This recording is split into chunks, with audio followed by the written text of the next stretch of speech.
Your Lordship, I once spoke with Chief Alfa Belgore, who said justice is not always according to the facts, but according to law. Can you break that down further for me? Yes, the facts, there are so many facts that people believe in.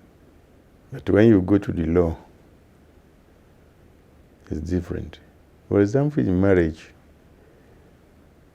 the marriage which is in the law, I'm not talking of native law and custom, which is unwritten.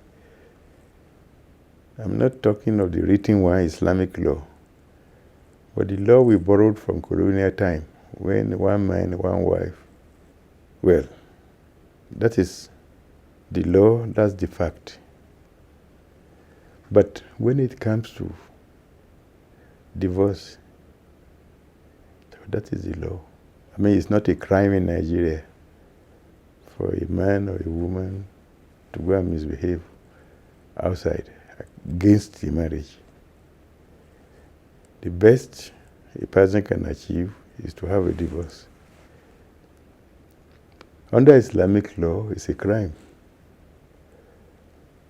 for a man not to marry a woman and to be having affairs. But under our constitution, it is not. Anything that goes against our constitution is not regarded as law. So it's a different thing completely in Nigeria. Have you handed down a verdict of not guilty in a case where your instincts told you that the fellow might be guilty, but he had the law on his hand or on his side? Well, anything that is criminal, yes, is provided for by the law.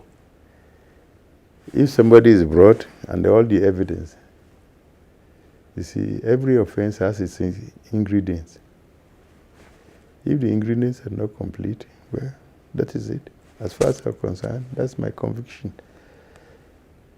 That law has been broken or has not been broken. It depends on the evidence. On the evidence? Evidence. Not your instincts? No. I hardly carry my instincts into court. I go there, listen to evidence, then I look at the law. If the evidence is supported by law, good. If it is not, yes, I say so. It's as simple as that. It's not a difficulty. You have so many cases coming to court, and every offense is defined in the law. So if the definition is not complied with, why is the offense? It's as simple as that. Laws must be made to define every offense. And that's why penal code was made in the North, with the procedure to back it up, so that you can't just guess. Before, native courts can convict a person for looking at the Oba too much. So he was looking at him like this. Without blinking. Without blinking, and they sentenced him to 6 months imprisonment. But that one cannot happen again unless it is written in the law. So what, in your opinion, is the biggest problem Nigeria faces? The biggest problem is not the law. It's the economy, which is going. We relied for years on petroleum, which we never made. It has destroyed so many things. It's good to have education, but don't let education kill our culture. If you are from a farming family, improve the farming with modern technology. Because Nigeria has a taste, can feed the whole West Africa if it settle down very well to farm. And not only to farm, some farm. What they produce, they can sell. Because we have no factories to put these things together and keep them for years. We can then export, we can sell everything else. Those are the things we must concentrate on. The technology, modern technology, for agriculture, for so many other things. So those are the things we have. And those are the things that the politicians might be talking about, to see what they can do to make the people happy. Everyone dreams of reaching the pinnacle of their career. At what point in your career did it begin to occur to you that you could be the Chief Justice of Nigeria one day? Honestly, I never thought of it. I didn't want to be a lawyer. I wanted to be a doctor. I had the argument for almost 2 years before I finally agreed. A very important person in my life called me and said, well, I would have liked you to be a doctor to come and be giving me injection.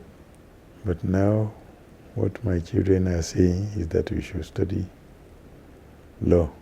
May God bless it. So I agreed. I never knew I could be a judge. I just thought I would be a magistrate, and for some time, when things are settled, I will resign and come out. I was not appointed on a zonal basis, just on merit. So, and I was in Supreme Court for 21 years, which is the longest I spent in any court. I had only 6 months remaining. The then head of state, Obasanjo, called me.